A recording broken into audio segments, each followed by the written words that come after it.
Despite the PM's pre-election vow to smash the gangs and stop channel crossings, more than 30,000 migrants have arrived since Labour took office.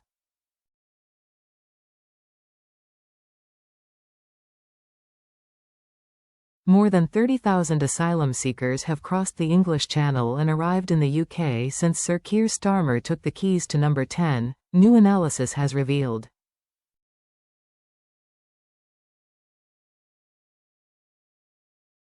Prior to taking office and since becoming the Prime Minister, the Labour leader has promised to smash the people smuggling gangs that have facilitated the crossing of 150,000 people since 2018.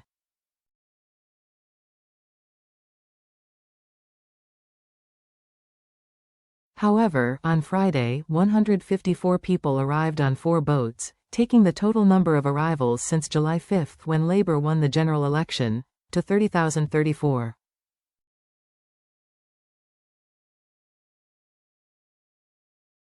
Since the start of 2025, 6,792 have made the perilous journey successfully, according to Mail Online analysis.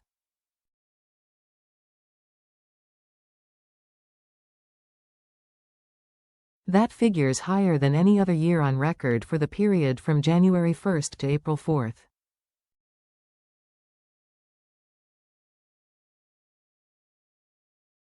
By April 4, 2020, the number of people who had made it to the UK by small boat was 465.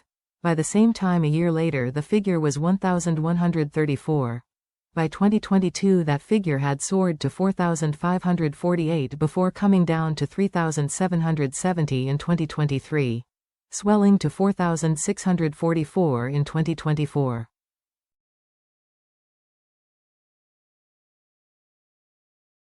Shadow Home Secretary Chris Philp told the outlet, "These shocking figures show this Labour government has lost control of our borders."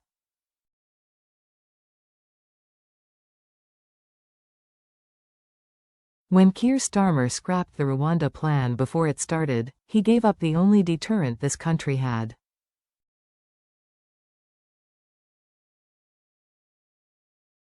Crossings are up 31% since the election, and 2025 so far has been the worst year ever as a result.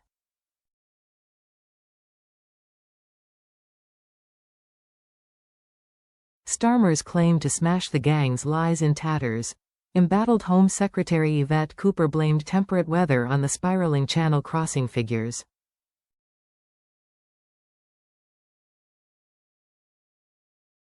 She told the BBC's Sunday with Laura Kunzberg program, "March had much higher levels, and the really unacceptable situation that we're in is because of the way the criminal gangs have taken hold. Our border security ends up being dependent on the weather, and we cannot continue like this, where the number of calm days affects the number of crossings and affects our border security as well."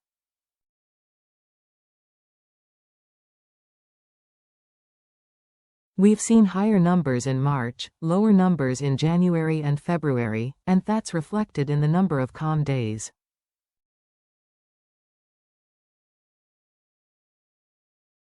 We cannot carry on with border security being so dependent on the number of calm days that happen in the Channel.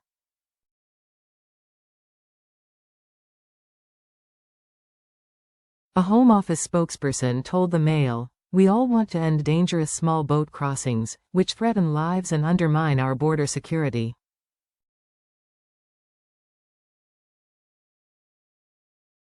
The people smuggling gangs do not care if the vulnerable people they exploit live or die, as long as they pay.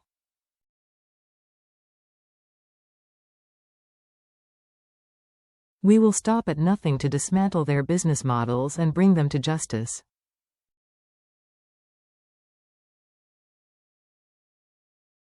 That's why this government has put forward a serious, credible plan to finally restore order to our asylum system, including tougher enforcement powers, ramping up returns to their highest levels for more than half a decade, and a major crackdown on illegal working to end the false promise of jobs used by gangs to sell spaces on boats.